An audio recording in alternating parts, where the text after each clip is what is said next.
Hi everyone, back with another video. How y'all doing? I'm doing pretty good now. The weather's finally gotten cooler.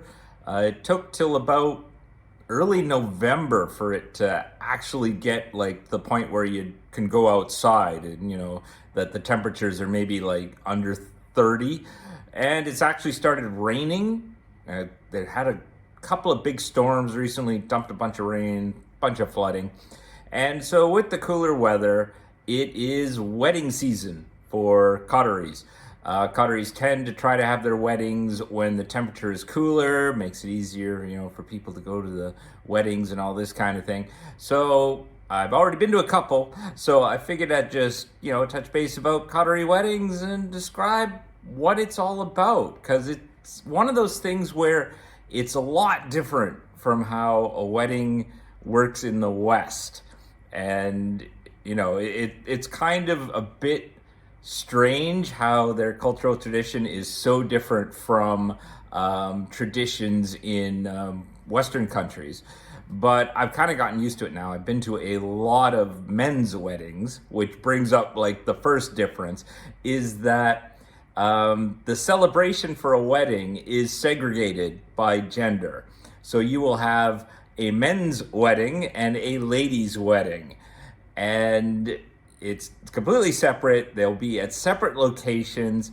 There's the odd time where it's not even on the same day. I recall someone mentioning that, like, while the men's wedding celebration is this day, the ladies' celebration was going to be the day after, or something like that. When a man receives an invitation to another man's wedding celebration, you'll see an invitation. Typically, it'll have a picture of the groom on it and, a beautiful description basically saying, Mr. So-and-so invites you to celebration of the wedding of his son, Mohammed, or whatever, at this location at this time. All you will get is the father's name and the groom's name. You don't get the bride's name in the invitation. You don't even know who he's marrying. And this is true for all of them. In fact, I've never known who the bride was for any of these celebrations that I've gone to. And because you only have the groom's father on the invitation, you don't even know what family the lady is from. And apparently, I think in a lot of cases, the father of the bride and stuff will not go to the men's wedding ceremony for whatever reason. I don't know the specifics as to why, but I think sometimes he won't even go to that. So all you know is that this guy's getting married, you don't know to who, and there will be a celebration of his wedding at a certain place. And another thing about Qatari weddings, at least the men's wedding, is you don't get a lot of advance notice when the wedding's going to take place.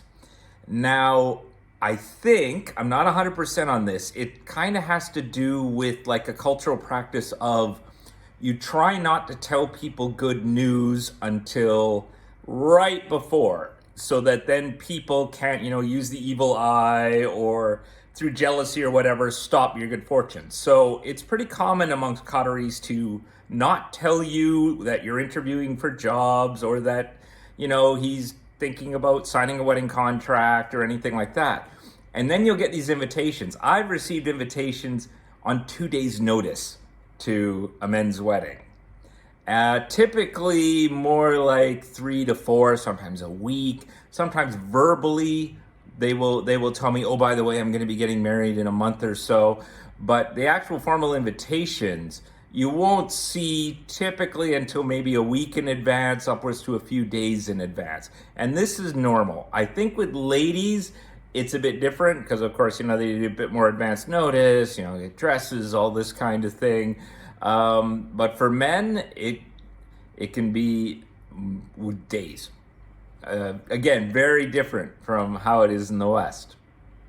Now, another key difference is that technically the couple were already married. How it works in Qatar is these marriages are, vast majority of the time, they're arranged between the families. And after they make these arrangements, the groom and the bride sign a wedding contract. And once they have signed the wedding contract, then legally they are already married. But signing this contract could have happened a year or so before the actual parties. So I almost treat it like an engagement, but technically they are married. However, under tradition, they're not allowed to move in together until they have had these celebrations, which I guess is more the way of announcing to the community that they are now officially married. So why sign the contract and then have the parties a lot later? Well, again, due to the strict gender segregation that happens in Gulf Arab society, by signing the contract, the gentleman can now talk to the lady on the phone, go over to her house, have dinner with her and her parents, maybe they, chat in the living room kind of thing. And it's nothing untoward about that. Had they not been married, that probably wouldn't happen. You don't just kind of wander over to a lady's house and just, sit down and start chatting with her or start chatting with her on the phone. That generally does not happen in Qatari society. Now, a more liberal family might allow chaperone dates at this point. Now, remember, these two have signed a wedding contract. Like, they've signed a wedding contract that they're getting married. And at this stage, maybe the family will let them have chaperone dates. But I don't think I know of anyone that's happened to. I think out of all my friends, I don't think any of them had that. But they were allowed, to chat with the bride-to-be on the phone and, go to her place and things like that. It is also then possible that they find out that they're not really compatible and they'll decide to break it off, at which point legally that is considered a divorce, even though they've never lived together. So it's almost like, I think in the official records, they call it divorce without having lived together or something like that. A saying in Arabic that they'll use. But if everything's fine and then they go ahead with the celebrations, then they'll have the official weddings. And then, all the invites will come out. And after that ceremony is done, then the couple can live together. So getting back to the wedding celebration itself, typically these are held at a government celebration hall. Weddings are expensive, and traditionally the groom's family has to pay for it. And it got to the point where it was getting so expensive that it was actually causing young Qatari men to put off getting married because they couldn't really afford it. They couldn't afford the expense of getting married. Although I remember one article where ladies were saying, well, that's funny because they always seem to have the nicest new Land Cruisers or Lexuses that they're driving around in. But anyway, I'm not going to get into that. So to help with the costs, the government built a number of celebration halls throughout Qatar that Qataris can use for wedding celebrations. And these are really nice halls. Like, they're big and beautiful carpeting and furnishings and all that. And they can be rented very cheaply for a wedding. And this is just to help defray the expenses. So now, when did these wedding halls open? I think these wedding halls kind of opened about 6 or 7 years ago. Prior to that, you had to rent large tent complexes that people put up for these things, or you'd have to go to a hotel, rent one of their halls, which was very expensive. The difference in price is such that I don't recall going to a wedding in like maybe the last 5 or 6 years that did not take place at a wedding hall. Like, just everyone in Qatar now uses these. All the Qataris tend to use these wedding halls just because of how cheap they are and because they're really beautiful. Bonus, you don't bring presents. Like, there's no presents brought to this. And a men's wedding is very open. It's open to like pretty much most men to just show up, because the whole purpose is to just congratulate the groom, congratulate, groom's father about this wonderful thing that's happening, and then you hang around for a while, enjoy snacks or whatever. There'll be a dinner later, and you can just leave at any time. So it's just more of an acknowledgement that he got married, and you're there to congratulate him.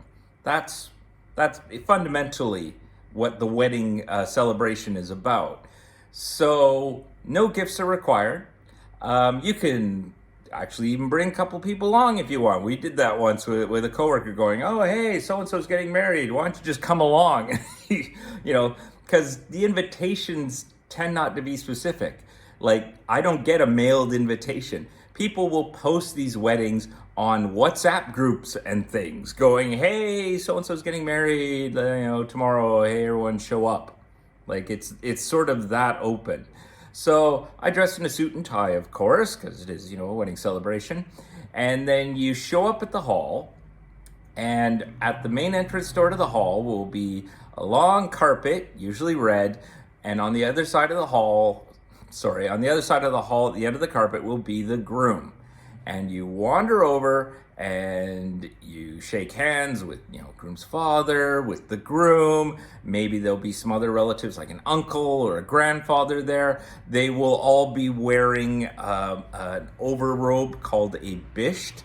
It's a great way to help identify who the groom is and who the main family members are, because almost all the other Qataris are wearing their white thobes, and at least the groom is wearing a white thobe with a black bisht over it, so you can spot them.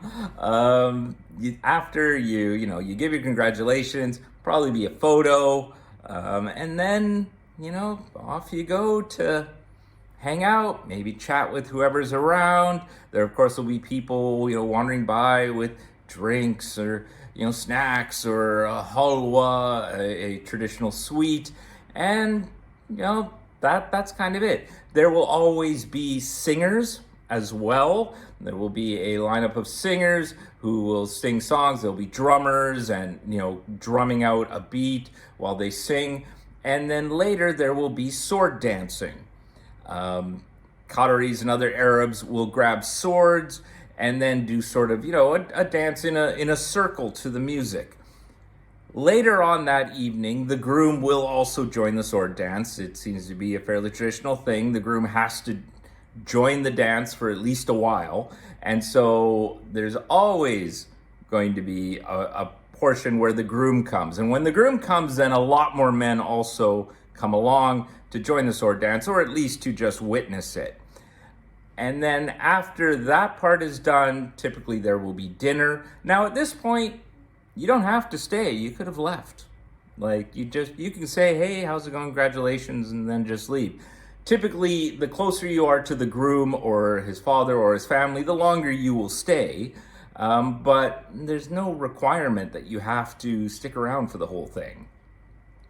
Then you go have dinner if you're around, and that will be platters of lamb or goat on rice with other traditional dishes. Possibly camel, but that will only be served at the head table. Camels are really expensive, so it's a real treat to have camel. So that'll generally be a head table kind of thing. I don't recall there being camel just generally served. Typically it's goat or lamb on rice. And then after that, you can leave, but maybe a bit later, we're talking 9-ish, typically, the groom will then get ready to leave.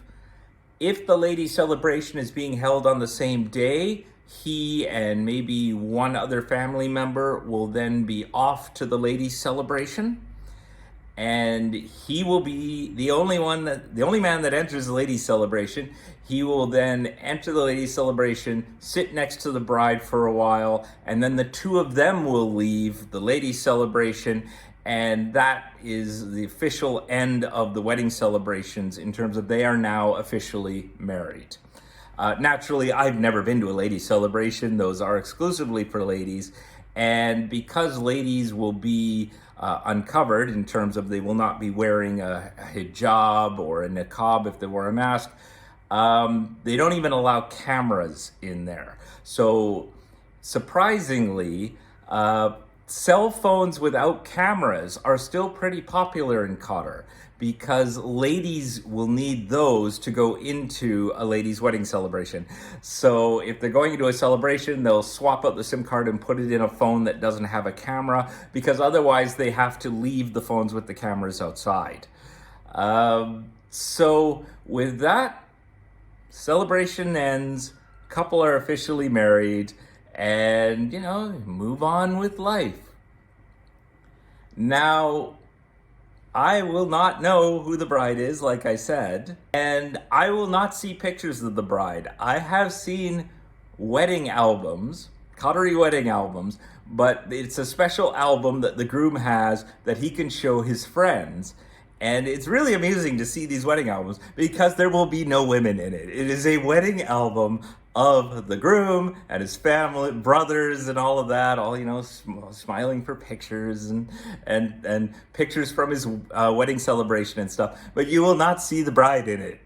It's just kind of odd, of course, to go to a wedding celebration and then look at wedding albums or wedding photos and never see the bride in them. But that's how it works. That's how it is.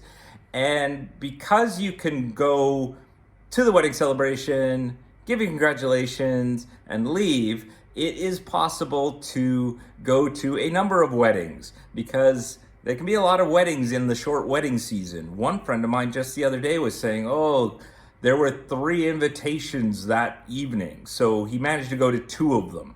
But because the weddings were all over the place, he couldn't go to all 3. So there were like 3 on the same day he had to go to. So, you kind of go in, congratulate, go somewhere else, congratulate, and leave.